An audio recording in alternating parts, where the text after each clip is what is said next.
बिस्मिल्लाहिर्रहमानिर्रहीम। अस्सलाम वालेकुम दोस्तों, मैं हूं हाफिज शहबाज। आप देख रहे हैं अपना प्यारा चैनल कुरान और प्यारा इस्लाम।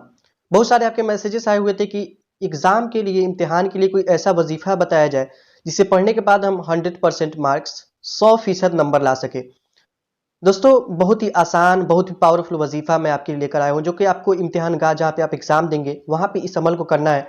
और मुझे पूरा इस अमल पे यकीन है कि जो भी इस अमल को करेगा इंशाअल्लाह ताला वो अच्छे नंबर से, बेहतरीन नंबर से एग्ज़ाम में कामयाब होगा। एक बात हमेशा आपको याद रहे, आप जब भी कोई अमल या वजीफ़ा कर रहे हो तो उस पे आपको पूरा यकीन होना लाज़मी है। जब तक आपको किसी चीज़ पे यकीन नहीं, उसको करने से कोई फ़ायदा ही नहीं। आप अमल करें ही नहीं अगर आपको यकीन नहीं। जब मैं छोटा था, एक मैंने कहानी देखी थी। एक मौलाना है जो कि एक जाहिल को बताते हैं कि बिस्मिल्लाहिर्रहमानिर्रहीम पढ़ो, तुम दरिया पार कर जाओगे। वो जाहिल आदमी बिस्मिल्लाहिर्रहमानिर्रहीम पढ़ता है, उसे रब पे यकीन था, वो दरिया पार कर जाता है। ये मौलाना जब देखते हैं तो ये सोचने लगते हैं आखिर ये हुआ कैसे। फिर वो बिस्मिल्लाहिर्रहमानिर्रहीम पढ़ते हैं, अपने कदम को आगे बढ़ाते हैं, फिर डरते हैं और फिर अपने कदम को खींच लेते हैं। आखिरकार दूसरे या तीसरे मर्तबा वो पैर को रखते हैं और वो डूब जाते हैं। तो याद रहे, जब तक आपको अल्लाह पे यकीन नहीं, आप कोई भी अमल ना करें, कोई फ़ायदा नहीं होगा आपको।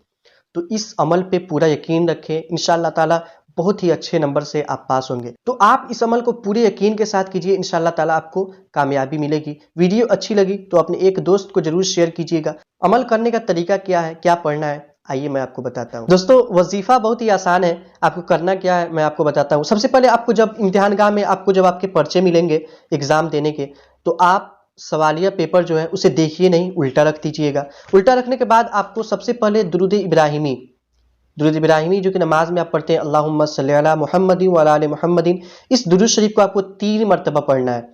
या फिर अगर आपको ये याद नहीं तो आप कोई भी दुरूद शरीफ पढ़ सकते हैं। फिर 3 मरतबा दुरूद शरीफ पढ़ने के बाद आपको पढ़नी है सुब्हानका ला इल्म लना इल्ला मा अल्लमतना इन्नका अंतल अलीमुल हकीम। सुब्हानका ला इल्म लना इल्ला मा अल्लमतना इन्नका अंतल अलीमुल हकीम। इसको 11 मरतबा पढ़ना है आपको। इसके बाद आपको या फत्ताहू, इसको भी 11 मरतबा पढ़ना है। उसके बाद वल्लाहुल मुस्तआनु अला मा तसिफून, इसको 7 मरतबा पढ़ना है। वल्लाहुल मुस्तआनु अला मा तसिफून 7 मरतबा पढ़ना है। फिर आपको जो नमाज में आप पढ़ते हैं या फिर आपको जो भी दुरूद शरीफ याद हो, 3 मरतबा पढ़नी है। उसके बाद आप अपने सवाल को लिखना शुरू करें।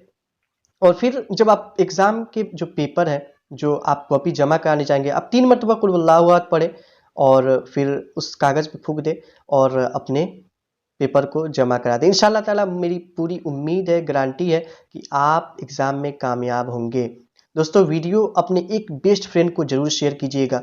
कमेंट में बताइएगा वीडियो कैसी लगी और इस अमल को पूरी यकीन के साथ कीजिए। इंशाअल्लाह ताला मैं ये भरोसा देता हूँ कि आप अच्छे नंबर से पास होंगे। फिर मिलेंगे अगली वीडियो के साथ। खुदा हाफ़िज़।